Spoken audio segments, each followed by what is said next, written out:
It is my pleasure to welcome you at this special session to commemorate the Diamond Jubilee of the All India Management Association. Honorable President of India, Mr. Pranab Mukherjee, many thanks for joining us today and a very warm welcome to you. It is a unique privilege for IMA to have you with us on this momentous occasion. We are extremely grateful to you for accepting our request to release the commemorative plaque celebrating IMA's Diamond Jubilee and also for graciously agreeing to inaugurate IMA's new building. It is a tremendous honor for IMA, and we are grateful. Mr. Munjal, your outstanding leadership of IMA through its Diamond Jubilee year has been inspirational. You have made this year special and unique for IMA, with many new peaks reached under your leadership. Preeta, Dr. Juneja, many thanks for joining us at this event. IMA owes its uninterrupted success to the contribution of leaders like you. We are privileged to have a very special audience for a very special occasion. We have many of the IMA past presidents and council members with us today. We are also joined by a galaxy of brilliant artists and celebrities and many well-wishers of IMA. Ladies and gentlemen, we are honored by your personal presence, and it is indeed a pleasure to have you with us today, and a very warm welcome to you. IMA has come a long way since it was founded in 1957. It started as a think tank to promote modern management in the country, and today it is a multifaceted builder of India's management capability. IMA has built many national and international platforms to generate new ideas and to recognize excellence. It provides management education and training, and it also delivers testing services for admissions and recruitments. Recently, IMA has joined the National Mission for Skill Development by creating a council to offer management and entrepreneurial skills. And now, our next big agenda is to set up the National Case Research Center in the country. IMA has continuously evolved with times and taken on new responsibilities to meet the changing demands of the Indian economy. A dynamic and learning organization, IMA will always be contemporary and will always be a pillar of the country's management strength. Ladies and gentlemen, it is a special milestone as IMA completes 60 years of building management capability in the country. Having the Honorable President of India with us today is a moment to cherish for all of us at IMA, and we are truly grateful for this honor. With these words, may I now request Mr. Sunil Munjal to present a memento to the Honorable President of India to mark this very special occasion.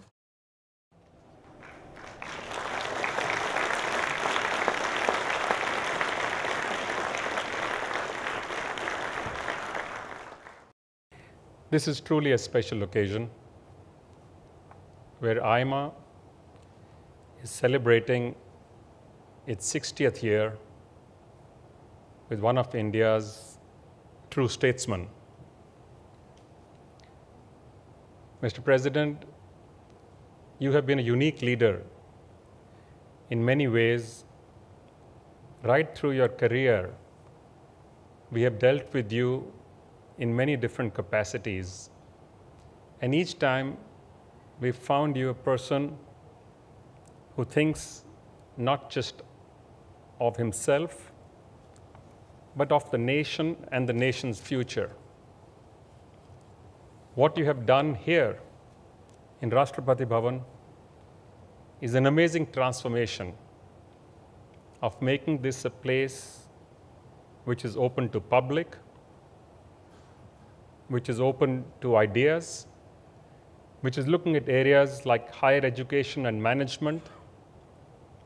I know that you turned higher education into one of your passions, and right through the 5 years, you've held events, conferences, workshops, and seminars where you have invited ideas and ideation on what India needs to do to transform its education, looking at the future of what we hope will be amongst the greatest nations in the world. You also opened up this amazing facility for people to see right across different parts of Rashtrapati Bhavan that have been opened up, there is history. There is, of course, a legacy. But by bringing it into the present, cleaning and clearing it up and making access for people at large, you've made Rashtrapati Bhavan one of the high points of a visitor's delight when they come and visit Delhi. All India Management Association does consider this a special year in many, many different ways. Not only is it celebrating 60 years, it is also celebrating its relationship with India, with Indians, Indian management, Indian education, and what it has been able to do around the world. So the celebrations this year are not just taking place in India. We have already been to a few places overseas, and by the time the year of the Diamond Jubilee is over, we would have done at least 6 global events in addition to the many within the country. There are also a whole host of new initiatives that are being launched to strengthen IMA's positioning in management, also to meet the needs of India, looking at how we can create more economic opportunities, how employment can be improved, how more innovation and research becomes the center of the way we think. We have seen this from many of our leaders. They don't just set out to go and become leaders. They go out to do the right things. And they do become, Mr. President, only a few of them leaders such as yourselves. A statesman who's crossed the boundary from politics to be a true statesman leading the nation and making us all proud. We do hope that as IMA takes on more in its responsibility, it is, as you're aware, also launching another building for itself where it will do more work in education, more work in innovation, more work for startups, as also more work for research. The new Case Research Center that is being set up will be the first independent case research center set up for Indian studies. Because for long, we have depended on studies from overseas or those done only by universities. We hope to make this a more real and a more approachable experience for all of us, for industry, for intellectuals, for academics, and for students. We also want to thank you, Mr. President, for giving us this wonderful facility to have this special celebration for the 60th year of IMA and for the inauguration of its new building. Thank you very much, and have a good evening. We would request Honorable President of India to make this moment memorable by unveiling a commemorative plaque to mark the Diamond Jubilee of IMA and also inaugurate IMA's new building in Delhi.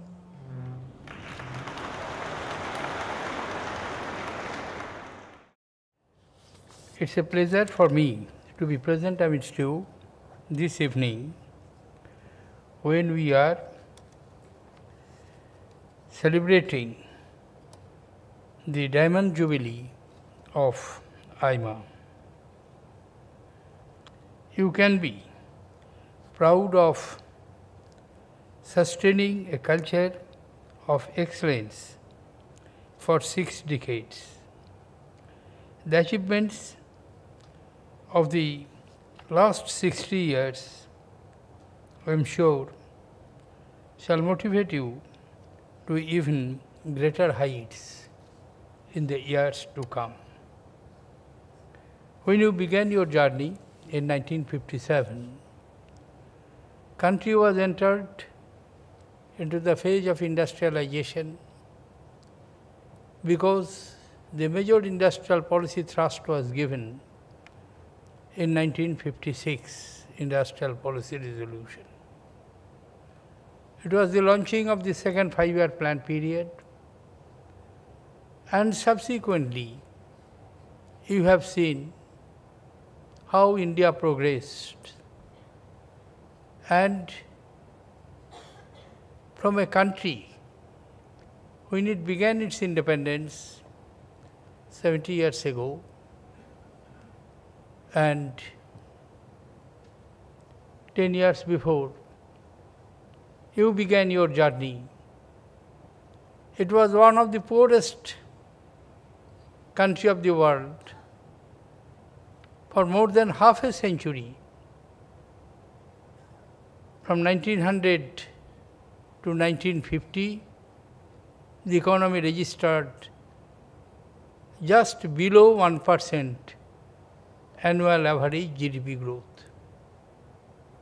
You name anything, India was in deficit.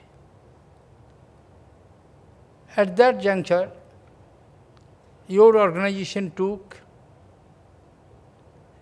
a giant leap, I must say, not in darkness, but with definite aims and objectives, that we must come out, fully exploit our potentials, particularly amongst our youths, give them the managerial tools, sharpen their skills, and make them the best available managers to manage. It is not merely the management of material, it is also the management of ethos, a culture, and also to carry on the legacy of a heritage which is of 5,000 years old civilization. Today, if Indian managers all over the world are considered as the best managers and are in high demand for almost every sector, and there is a keen competition, which being in administration for a very long period of time, I saw when the option to choose a career comes, the bright men and women are in doubt whether to join the civil service or to join the business and enterprises and manage and face the challenge. Today, India's economy, as I mentioned, in the backdrop of half a century's backwardness, almost 2 centuries backwardness, but just in the context of which India became independent, and thereafter the strides, today it is regarded as one of the fastest growing economy in the emerging economy in the world. Yes, there may be slight, there may be ups and downs in the long history of our developmental process. There have been moments of encouragement, success, pride, and there has been moments of depression, frustration. But keeping aside that sense of depression and frustration, country moved ahead. As a result to that, I am just giving you one example, a country which almost lived from ship to mouth, even up to mid-70s, after 30 years of independence.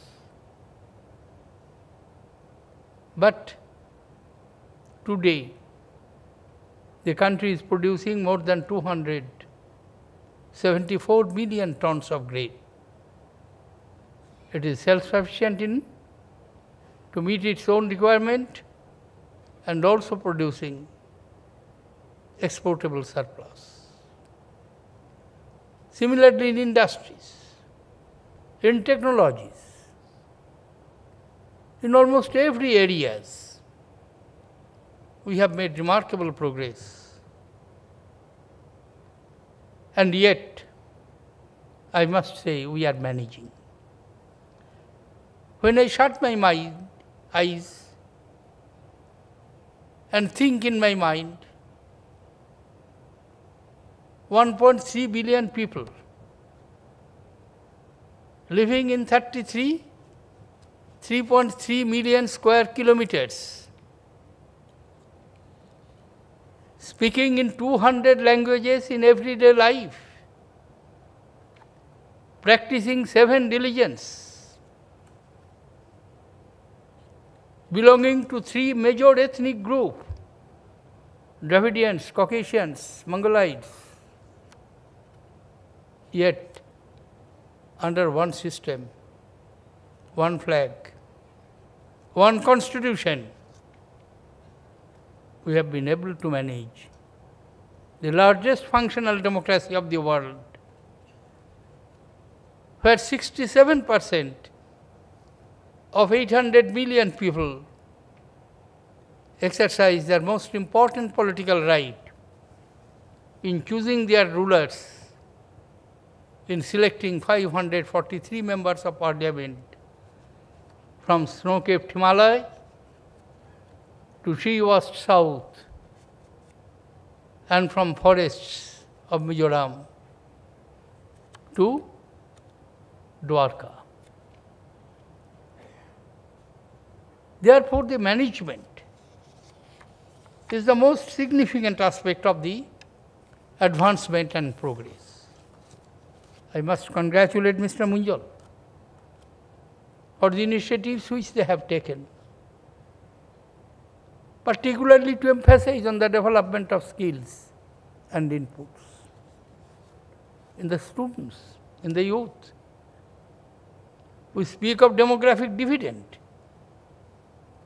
No doubt, more than 50% of Indian people today are in the age group of 20 and below, 25 and below. India will have the largest number of working forces, and this advantage we may have for some time more. But this dividend will not pay us true dividend if we cannot convert these youth forces, working forces, into productive employment. And for that we require employability. And to have employability, we must have the skilled persons. Therefore, we shall have to impart trainings, skills, and enhance their employability so that the entire world market is available to them. Sometimes I shudder to think that what would happen if we fail to achieve this objective. Every year, 10 million persons entering into the job markets, and not adequate job creation is being done. Therefore, we shall have to depend on startups. We shall have to start small businesses. We shall have to start employment opportunities by becoming employers, not merely job seekers. And for that, we require a huge management cadre who will manage all aspects from material to cultural to philanthropic and spiritual also. Corporate social responsibility is just not mere a phraseology, but it gives a clear signal that the society to which you belong, the environment in which you are functioning, you must link it with up, and by addressing some of the pressing problems of the locality, of the environment, of the society, you can make yourself inevitable a part of that system where they will also feel that you are not outsider. You are not just making money in that area, but you are an integral part of that system and environment. I wish you all success. IMA has already earned its name, and you are completing 60 years. When you will complete centenary, many of us will not be there. But surely, the continuation of the institutions, ideas, principles, philosophies that survive, and that survive for many, many years, the principles, the ideology, the philosophy behind establishing IMA 60 years ago would remain relevant to update our skill, to make our knowledge updated. World is changing fast. Technological changes are mind-boggling. And always, change of technology brings disruption. To manage that disruption is the job of a true manager. You are doing that. I wish you all success and a very, very glorious future. Thank you, ladies and gentlemen. Jai Hind. It's indeed a pleasure to be with all of you this evening and to propose the vote of thanks. It's a privilege to thank our Honorable President for joining us in celebrating IMA's Diamond Jubilee, and sir, for sharing your thoughts with us. You are an incredible statesman, and it has been an honor and a privilege to listen to you. Thank you for making our 60th year truly special. We are grateful for your kind words about IMA, and your encouragement is profoundly motivating for us, so also your hospitality and your presence. You have given us many pointers for our future efforts, and your insights will certainly help us do better. IMA is truly privileged that you have inaugurated its new premises, and we will assure you that we will work together for a nation that you will be proud of, and for a future to make India stronger and better. India is truly a magnificent country with diverse cultures and requires a very forward-thinking activity to meet the demands of changing times. The organization is acquiring new capabilities and starting new initiatives to serve the cause of Indian management. The new building is one step in the right direction. Indian CEOs occupy the corner suite of some of the largest American conglomerates, and Indian businessmen, and maybe Indian businesswomen too, are a force which have gained respect globally. One of the new key initiatives is the Case Research Center. Research and data gathering has been the weak link in Indian Management Association. Indian business schools have been using borrowed case studies from overseas to teach management, and that deprives the students of clear insights into the uniquely Indian challenges and solutions. IMA's Case Research Center will address this issue and also develop an Indian narrative of business leadership and management best practices. Skill development, which is something everyone's been hearing about so much, is another important initiative, and IMA is completely committed to this cause. It has democratized the Postgraduate Management Association in the past and is now set to open management and entrepreneurship skills to all. The aim is not only to improve the value addition by every employee, but also to improve the employability of Indian youth, which is the biggest obstacle to job creation and even bigger than automation. IMA is adding new management courses, conferences, retreats, and workshops all the time. We aim to help Indian enterprises deal with the shifting trends in growth, globalization, technology, and governance. These are challenging times, but IMA is still young, even though we are celebrating 60 years, and is completely up to the challenge. I once again thank the Honorable President of India for his blessings and for inaugurating the new premises and for our Diamond Jubilee year. I also thank all the distinguished IMA leaders, members, and well-wishers, especially our esteemed past presidents again, some of whom have joined us today, because they all helped IMA become the vibrant and versatile organization that it is today. Ladies and gentlemen, it has been truly a memorable evening for me personally and for all of us, and we will cherish this forever. I take the privilege of concluding this special occasion with the Honorable President of India, and I thank everyone here for joining us.